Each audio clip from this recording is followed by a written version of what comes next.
নমস্কার বন্ধুরা, সুজাতার সাজঘর চ্যানেলে আপনাদেরকে জানাই অনেক অনেক স্বাগত।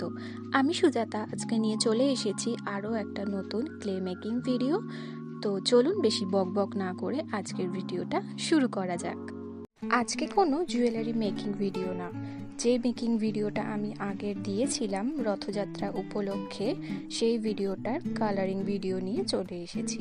তো দেখতেই পাচ্ছেন আগের দিনের বানানো জুয়েলারিটাই আমি আজকে কালার করা শুরু করেছি। প্রথমেই আমি যে পেন্ডেন্টটা বানিয়েছি সেখানে একটি জগন্নাথ প্রভুর মুখ আমি ড্র করে নেব। তার জন্য প্রথমে আমি রেড কালারটা নিয়ে নিয়েছি এবং এই কালারটা দিয়ে প্রথমে প্রভুর চোখের অংশটা আমি এঁকে নিচ্ছি। যেটুকু অংশ আমার মনে হয়েছে যেরকম সাইজের আমি চোখটা বানাবো মুখের হিসেবে, সেই হিসেবে আমি চোখটা এঁকে নিয়েছি এবং তারপর চোখের ভিতরের মণির অংশটা প্রথমে আমি মণির সাদার অংশটা এঁকে নিয়েছি এবং লাল অংশটা দিয়ে সম্পূর্ণভাবে ভরাট করে নিচ্ছি চোখের অংশটা। ভিডিওটায় অনেক লম্বা হয়ে গেছে আমি জানি, কিন্তু কালারিং পার্টটা এমনই একটা পার্ট যেটা আমি কোনটা ছেড়ে কোনটা আপনাদের সাথে শেয়ার করব বুঝতে পারছিলাম না, তাই দয়া করে সম্পূর্ণ ভিডিওটা দেখার অনুরোধ রইল। চোখের অংশটা সম্পূর্ণ রেড কালার দিয়ে কমপ্লিট করার পর আমি ওনার মুখের অংশে চলে এসেছি এবং মুখের অংশে কালার করার জন্য আমি ব্ল্যাক কালার নিয়ে নিয়েছি। যেহেতু এই কালারটাই হয়, তো ব্ল্যাক কালার দিয়ে আমি বাকি অংশটা পুরো কালার ফিল করে নিচ্ছি। জগন্নাথ প্রভুর এই জুয়েলারি মেকিং ভিডিওটা আমি রথযাত্রার আগে দিয়েছিলাম এবং কথাও দিয়েছিলাম যে কালারিংয়ের ভিডিওটা আমি কয়েকদিনের মধ্যেই আপনাদের কাছে তুলে ধরবো, কিন্তু আমি জানি আমি অনেকটা লেট করে ফেলেছি, কারণ এই এডিটিং ব্যাপারটা খুব একটা কঠিন কাজ। খুবই সময় বার করে অনেকটা ধীরে সুস্থে এগুলো করতে হয়। আমার অর্ডারের কাজের জন্য আমি এটা করেই উঠতে পারছিলাম না কমপ্লিট, তার জন্য একটু দেরি হলো, একটু অ্যাডজাস্ট করে নেবেন প্লিজ।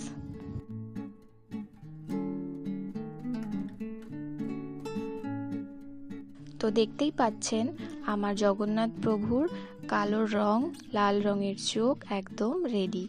এরপর আমি ওনার মিষ্টি একটা ঠোঁট এঁকে দেব, যেটি আমি করেছি সাদা রঙের ফেব্রিক কালার দিয়ে এবং তার সাথে লাল কালার দিয়ে।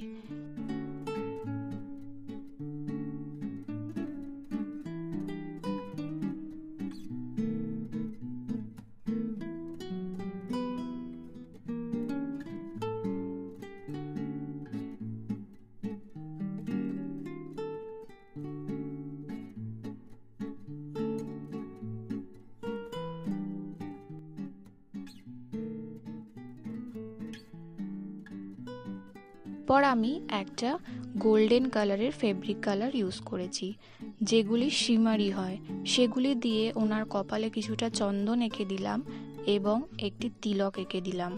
মাঝখানে সৌন্দর্যের জন্য লাল রং দিয়ে দিলাম, এটির ফলে ওনার মুখটা আরও মিষ্টি হয়ে উঠেছে।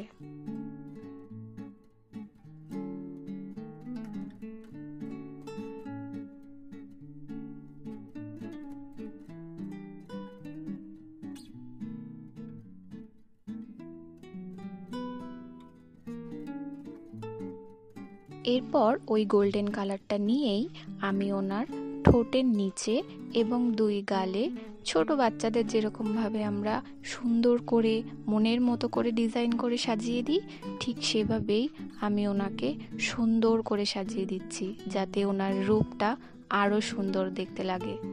প্রভুর মুখ তো একদম কমপ্লিট হয়ে গেছে।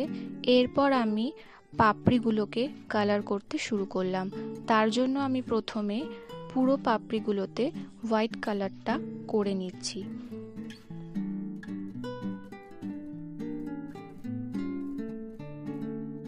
হোয়াইট কালারটা কমপ্লিট হয়ে যাওয়ার পর আমি একটা পিচ পিঙ্ক কালার বলতে পারেন, সেই কালারটা নিয়ে নিয়েছি, যেটাতে আমরা হোয়াইটের সাথে মিক্স করলে এই কালারটা সুন্দর একটা রূপ দেয়। হোয়াইটের সাথে মিক্সড করে আমি প্রথমে কয়েকটা হালকা কালারের পাপড়ি করে নিচ্ছি। এরপর আমরা আস্তে আস্তে পাপড়ির রংটা ডিপ করতে থাকবো।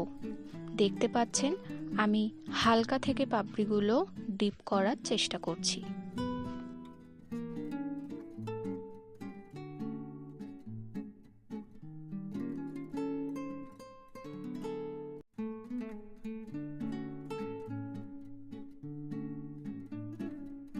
আর বলতে বলতে দেখুন আমার প্রভুর জগন্নাথ দেবের মুখ এবং সাইডের পাপড়িগুলো একদম কমপ্লিট। এরপর আমি এখানে একটা ইয়েলো ফেব্রিক কালার নিয়ে নিয়েছি এবং যেটি দিয়ে আমি সাইডের বর্ডারটা কালার করা কমপ্লিট করব। ইয়েলো কালারটা আমাকে একটু সাবধানে করতে হয়েছে, ওদিকে পাপড়িগুলোকেও বাঁচিয়ে এবং এইদিকে প্রভুর মুখের কালারটাও বাঁচিয়ে কমপ্লিট করতে হয়েছে। তো দেখুন আমার কালার একদম কমপ্লিট, মানে আমাদের পেন্ডেন্টটা কমপ্লিট। এরপর আমি আমার জুয়েলারির ইয়াররিংস দুটোকেও ওনার মুখ হিসেবেই রেডি করে নিলাম। আমাদের জুয়েলারিটা কালার করা একদম রেডি। এরপর আমি ভার্নিশও করে নিয়েছি, যেটা আর ক্যামেরায় দেখালাম না। ভার্নিশ করা আপনারা সকলেই জানেন, ভার্নিশ করাটা খুবই দরকারি। তো এরপর আমি টার্সেলিংয়ের ব্যাপারটা শুরু করছি। টার্সেলিংয়ের জন্য আমি আরও একটু ক্লে মেখে নিয়েছি এবং দুটি ব্যাগ দড়ি বানিয়ে নিয়েছি এবং কিছু কটন বল দিয়ে যেটা ডেকোরেশন হবে আমাদের পেন্ডেন্টটা সেগুলো নিয়ে নিয়েছি। ক্লেটা প্রথমে আমি পেন্ডেন্টের পিছনে কিছুটা লাগিয়ে নিচ্ছি, যেটার সাহায্যে আমি ব্যাগ দড়িটা অ্যাডজাস্ট করব। ক্লেটা দিয়ে তার ওপর ব্যাগ দড়িটা সেট করে আমি ওপর থেকেও কিছুটা ক্লে সেট করে নিচ্ছি। এই সেট করাটা কিন্তু খুব ভালো করে করবেন যাতে খুব সমানভাবে এটা মিশে যায়। পুরোপুরি সমান না হলেও চেষ্টা করবেন যতটা সম্ভব সমান করার, যাতে এটা উঁচু না হয়ে থাকে। এইভাবে আমি পেন্ডেন্টটা পুরোটা রেডি করে নিলাম, টার্সেলটা।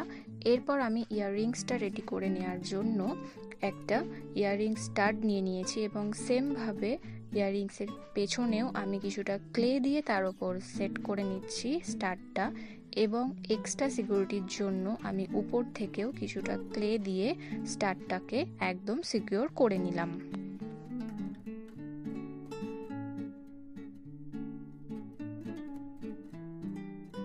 দেখুন আমাদের দুটো ইয়াররিংসও একদম রেডি, পেন্ডেন্টটাও একদম রেডি। এরপর আমি কটন বল দিয়ে বাকি অংশটা ডেকোরেশন করে নিচ্ছি। দুই দিকে দুটো কালারের কটন বল আমি দিয়েছি এবং ব্যাগ দড়িটা যাতে অ্যাডজাস্টেবল করা যায়, যে যেরকম লেন্থে পড়তে চায় অ্যাডজাস্ট করতে পারে, সেই জন্য আমি একটা উডেন বল দিয়ে দিয়েছি।